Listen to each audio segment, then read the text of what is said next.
breaking down Coronado sports. This is the Mustang Fan Zone on 100.7 The Score and the 100.7 The Score mobile app.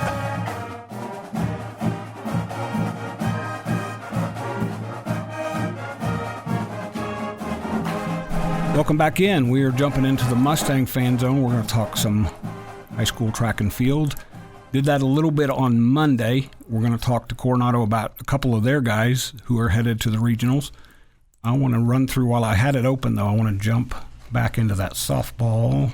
Actually, I switched over track. We'll come back after after the break and run through the softball playoff information. I have with me down at the far left is, what do we say, second year? This is my third year at Coronado. Boys head coach in track and field at Coronado, Thomas Adams. I'm going to let him introduce his two athletes. These are the two guys that are going to regionals, correct? Yes, sir. Okay. Yeah. Keelan Campbell is our long jumper. He is a senior this year, so we're going for it all with him. And then Ellis Jackson here is a sophomore, and he's our mile runner and our 3,200-meter runner. And I know Ellis is a unique dual sport athlete. Yes. In that he's a distance runner. Yeah, and a swimmer. He ended up qualifying for state in cross country. Okay, so he's and then he went to state in swimming as well. Yep, I'd be curious how often that happens, because it makes a lot of sense that you want to stay in condition for one or the other. Yep. So I'll get him to talk about that. I know Mom pretty well, so both these guys, Keelan, I'll get you. Forgot to tell you guys, when you talk, grab the microphone above the silver, hold it close, and use your outside voice. He'll adjust you in there. Keelan, we'll start with you. This is for both you guys. You're going to regionals, but you have a lot of familiar faces you're going with. I know when I was putting the list together, there's a lot of guys. Is it Josiah from Lubbock Cooper? Josiah Davis, yes, sir. And was there another kid from Monterey that's going? Or am I thinking of the girls? Anyway, the fact that there's been good competition every meet you've gone to, because you see each other a lot at these meets, how much has that helped motivate you and push you this season? It's actually motivated me quite a bit, because just knowing that these guys have worked so hard to get here, and knowing that I've also put in the effort, and just seeing knowing that they're successful, and knowing that it's just we just battle, like every single meet is a battle, and so knowing that one of us is going to come out on top is just really good to see that the practice that we put in is really working for us, you know. I'm searching your name here as we go here. So you actually won the area meet. Yes, sir. There you go. Was that 23 feet and a quarter? Was that season best? Yes, sir. Okay. That's good timing to jump your best. Josiah was involved, and then a couple of guys from Wichita Falls. Like I say, I must have been thinking of the week before in district. What brought you out the best in you this last week at the area meet? Really just my teammates. You know, everybody was there just cheering me on, and just having fun like that, and basically at home in our home field just brings out the best in you, and just bringing it all, you know.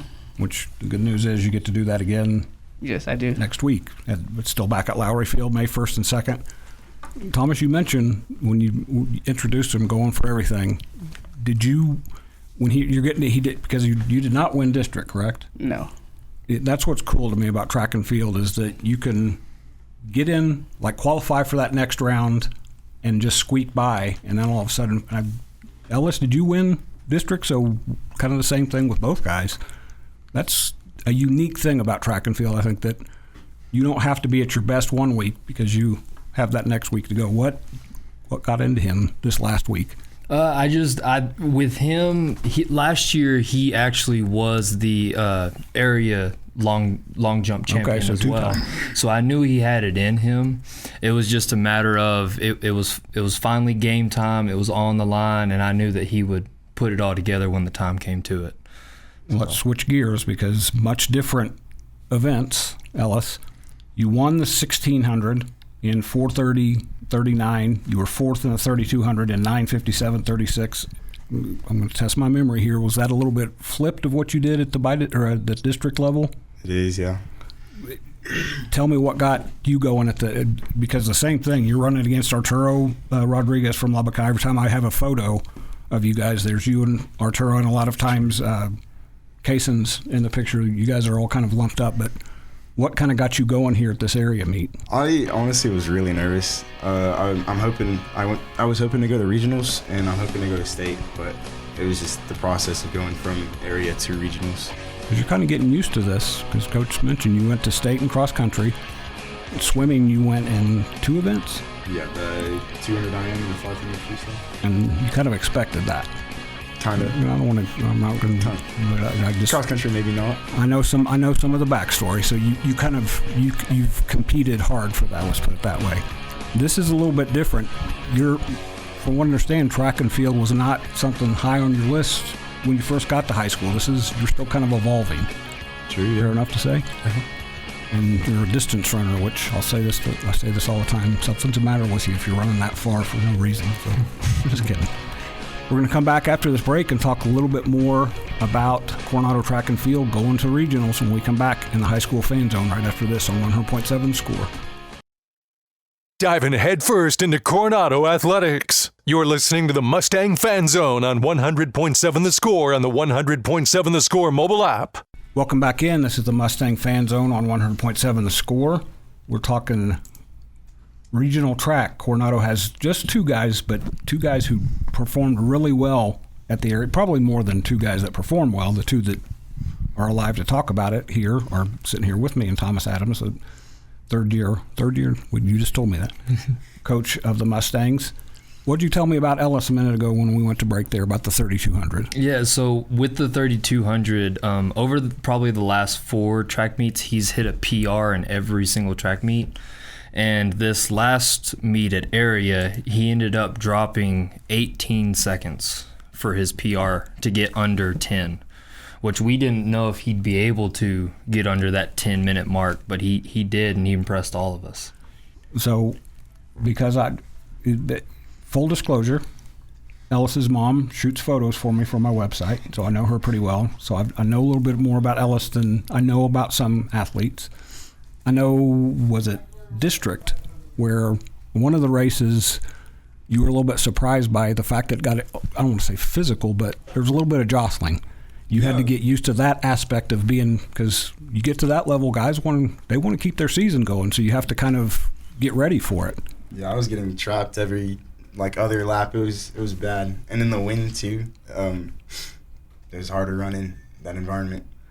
Has that helped you to kind of understand that a little bit better? Yeah. What have you done to kind of combat that?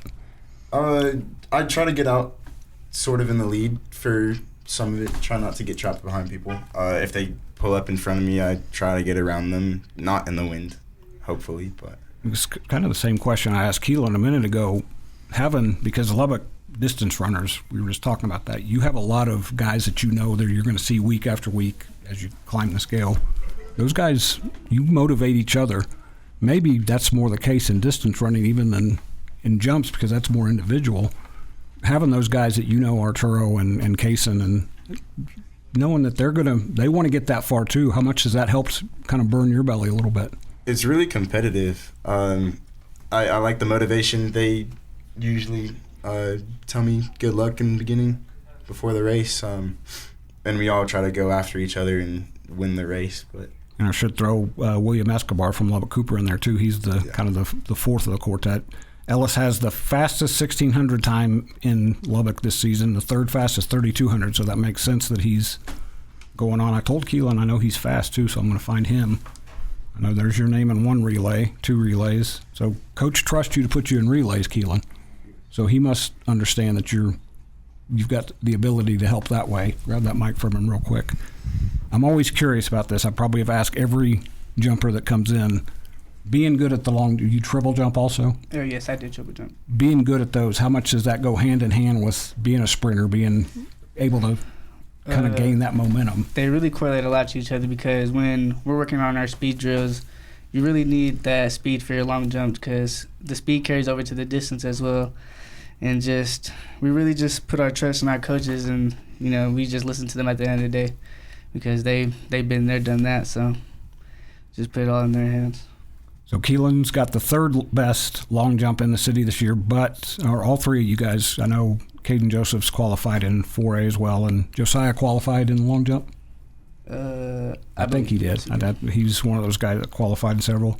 me count these 4, 5, 6, 7. The 8th best triple jump. So was triple jump something you added to your repertoire, or was it first?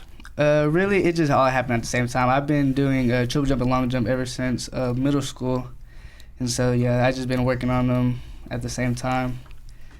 And this was the first year. Actually, I did not qualify for triple jump this year, and it was quite sad, but, it just gives me a better chance on qualifying for state in the long jump. So just going to try and work harder on that and make sure we go to state this year. This is a coaching question, Thomas, because I always wonder that when you see the triple jump numbers, they increase quite a bit when kids get into high school and start to. Yeah.